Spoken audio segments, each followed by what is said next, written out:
I figured it out how to connect way better with online leads.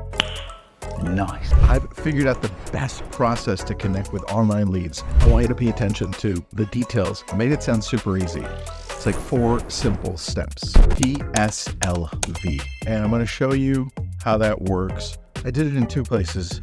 Mindmeister, if you haven't tested that, it's a great flowchart software. And then I did it in Lucid Charts. Take a look. Here it is. It's PSLV. That's SEM conversion. That's anytime you're doing any marketing on Google, Facebook, Instagram, search engine marketing. That's what it is. And PSLV, you can tell here on the right, I'm using Mindmeister. You've got permission, specific, listen, and value. Now, hold your horses here, because you see how specific was purple. When you start with permission, and we'll get into this really quick, but permission is the beginning of the conversation. When we get to specific and then listen and then value, at the bottom of value, it's going to come back to specific. And then it's going to go next to listen, next to value. And it can keep on going in a circle until you're done.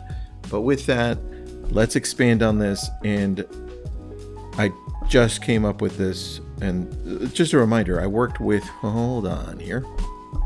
I've worked with Realtor.com with their sales floor. I worked with Facebook and Instagram. I was a telemarketer for years. I spent a lot of time connecting with people over the phone. I spent quite a bit of money, losing money in doing my best to convert online leads. And so that over the years has allowed me to go deeper and create systems and processes and really allow you now to come in and take a look at what I've created so that I'm able to simplify this for you a lot better. So with that, you see right here, these are going to expand. So I'm going to slowly decrease this. But when we're looking at permission, you've got 2 opportunities here. They're dreaming about looking for something. They may be at the very beginning stages. They may never end up doing anything.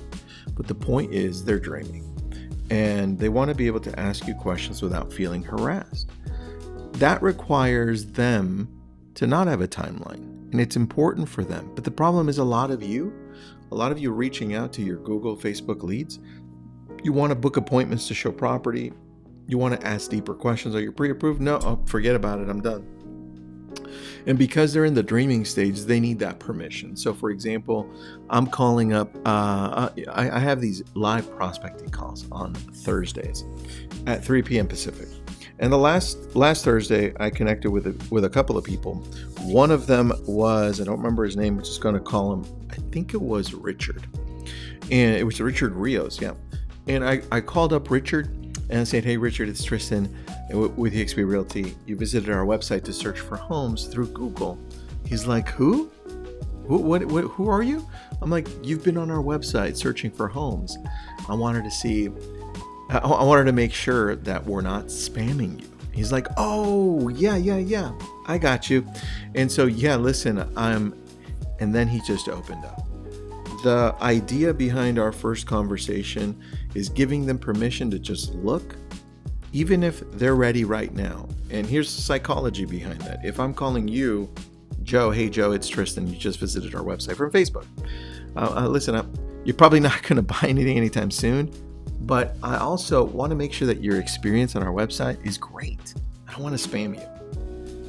Right? And then that opens up for a conversation for them to say what they normally say is, I'm just looking, right? Which is going to happen. But more importantly, you're going to come back and say, hey, look, I'm just looking to, it doesn't matter if you end up buying or not. I just want to make sure the experience on our website is great. And giving them permission to just look, to just waste your time, that's important for them because they don't want to feel hassled. It's the opposite of what most agents do. So number 1, give them permission.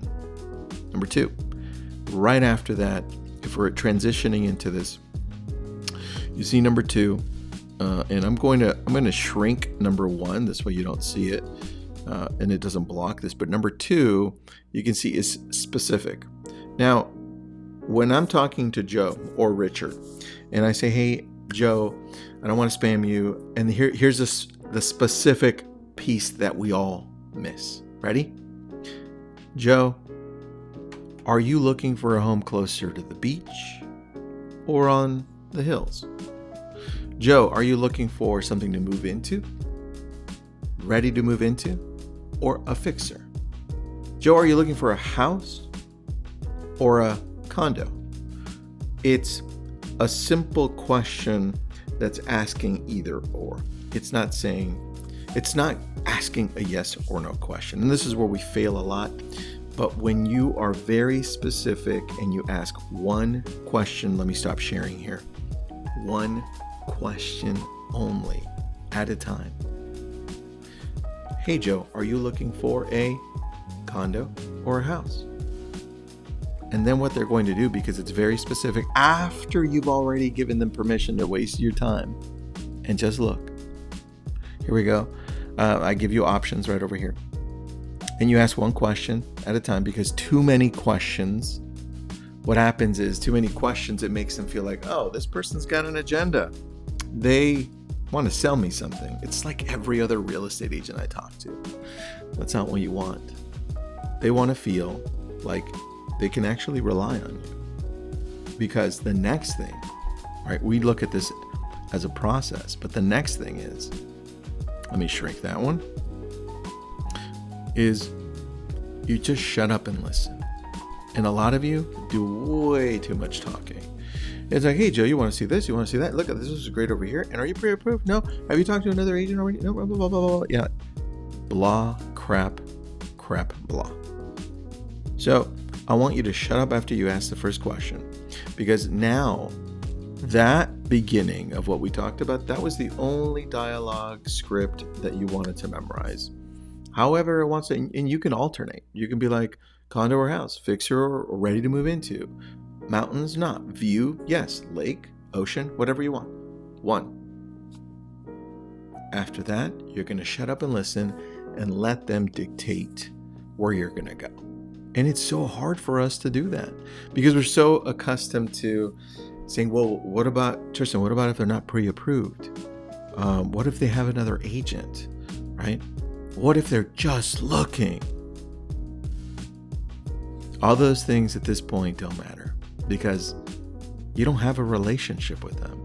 You've got to connect with them at that level first. So here you go. Shut up and listen. They will guide the conversation based on the response. Easy. Now, listening takes over the dialogue. You don't need to memorize a certain script and be like, well, I'm going to ask them, I'm going to LP mama you. No, you're going to do none of that. You're going to ask that first question. Now you're going to shut up and listen to what's important to them. And this makes you, I would say, more authentic, but I like the word sincerity more. A lot of the people that finish talking to me, they're like, wow, we connected with you, Tristan, because you're very sincere. You actually want to help us because I actually listen. And I don't try to think about what I'm going to say next.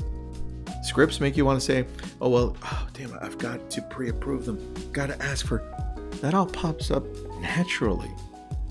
And when it does pop up naturally, it makes them feel like you actually care because you actually do. You've just been programmed to sound like you not care, like you don't care because you're going with scripts. Next, you see here, relationship based. It allows you to create a relationship with them because they feel like you actually care. So next one to this one is finally value add. If I open this up, you see here now, if I say, Joe, are you looking for this place or that place? Or are you looking for a common one that I do? Joe, are you only looking in Malibu? Or are you also open to Thousand Oaks? And they're like, yeah, we're also open to Thousand Oaks. We're looking for it. And then I shut up and listen. And then I ask one question at a time based on what they're telling me.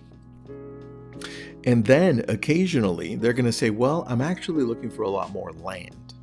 And this is my value add at that point. Because now as soon as they say I'm looking for a lot more land, right? Or I'm looking for this, then I can say, you know what? Actually, this other city or this situation or this can help you out. Now I'm giving value based on what they're telling me, and they'll be a lot more receptive to that. See, a lot of the times you're giving value at the wrong spots. They don't want to listen to that value because they don't see it as value. They only see it as value when you listen to the questions that they're asking and answer it with value. Now this part right here, when you look at this and this, I'm going to zoom out because you need to see where the arrows go. One of these two, one or this one, is going to take you back to getting specific. Because if they say, Tristan, well, we're looking for Thousand Oaks, Westlake Village, and Malibu, and we really want a house with land. I said, oh, got it. And is there a specific amount of land that you want? Now I'm getting specific, more specific. Now I'm going to shut up and listen. And then depending on what they tell me, I'm going to add value to that. So you see, this can be a complete circle consistently over and over and over until the very end, where they're finally ready and they're like, okay, Tristan, thank you so much. But here's the thing where we forget. Here's the biggest opportunity you have, because you want to end with value. Real value. Let me stop sharing. You know you're talking to a buyer. They want to buy a home. You've already asked questions. They've already given you answers, and you've listened. You're taking notes. And now you know they're from out of state. They're coming into the area. They want specific things, and say, well, Joe, listen, I'm going to do two things for you here. Number one, I'm going to text you once we're done. I do this. I'm going to say, I'm going to text you once we're done. I'm going to text you with my business partner. He knows the area extremely well. This way, at least you know. If you have any questions, you can reach out to me or to whoever it is on my team, right? And then the next thing I say, and Joe, now that I know what you're looking for, I'm going to send you a report. I'm going to send you a graphic. I'm going to send you an article. Whatever it is, you're going to send them something that ties you to the value that you're sending. We don't do this at all. I think we're one of the only teams that does this consistently with online leads. That ties you to that feeling that they got in this whole conversation that you're adding value. So when you go back to this, and you take a look at this as a whole, now you understand. Let me open all of them up, and then let me zoom out for you so you can take a look at them. Now you understand when you give them permission to feel like they can look and they can trust you, it gives you the opportunity to ask a specific question and have them answer it because they don't feel threatened. Then you have to shut up and listen. And as you're listening, you identify the opportunities to give them value. And this circles through. And then at the end of the conversation, you're going to give them value that they can take with them, that they can think about later. That has been the key to our success with online leads. Hands down, every single time. Hope you enjoyed it.